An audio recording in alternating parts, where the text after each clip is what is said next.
اور شفیق کیا کریں گے؟ کیا خبر یہ دوسری شادی کر لیں؟ خدا جانے سوتیلی ماں ان سے کیا سلوک کرے۔ سوچ سوچ کر پریشان رہنے لگی۔ اپنے سے زیادہ بچوں کی فکر کھائے جاتی تھی۔ نازیہ تنہائی میں تسلی دیتی، باجی حوصلہ رکھیں، ایسا کچھ نہ ہوگا، یہ آپ کا وہم ہے۔ لیکن میں کیسے اس کی طفل تسلیوں سے بہل جاتی۔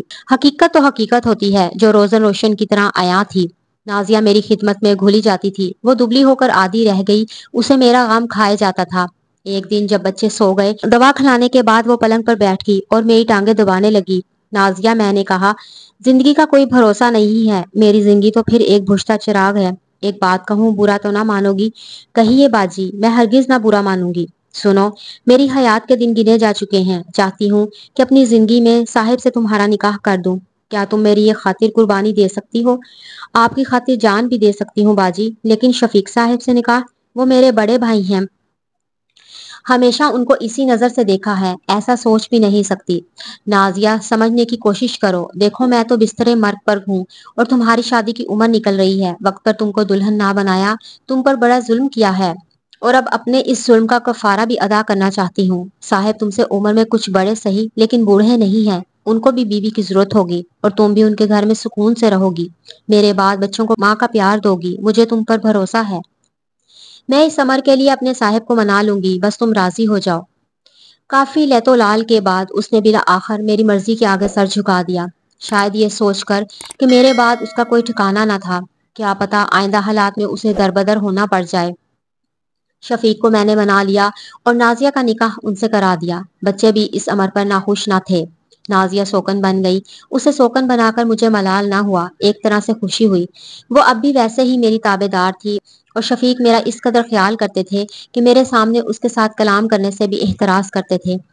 گھر اور امور خانہ جیسے چل رہے تھے ویسے ہی چلتے رہے۔ شفیق کو بیرون ملک جانے کا موقع مل گیا تو وہ مجھے بھی ساتھ لے گئے۔ امریکہ میں علاج کرایا، خدا کے فضل سے اصل مرض کا پتہ چل گیا، مجھے کینسر نہیں تھا، میں صحت یاب ہو گئی۔ گھر لوٹی تو خوشیاں دامن میں بھر کر، بچوں کو خوب گلے لگا کر روئی اور ہنسی بھی کہ خدا نے مجھے نئی زندگی دے دی ہے۔ نازیہ بھی بہت خوش تھی، لیکن وہ کبھی کبھی بجھی بجھی سی لگتی، کیونکہ شفیق نے نکاح ضرور کیا تھا، لیکن وہ سوتے میرے ہی بیڈ روم میں تھے۔ نازیہ کے بیڈ روم میں بدستور میرے بچے اس کے ساتھ ہوتے تھے۔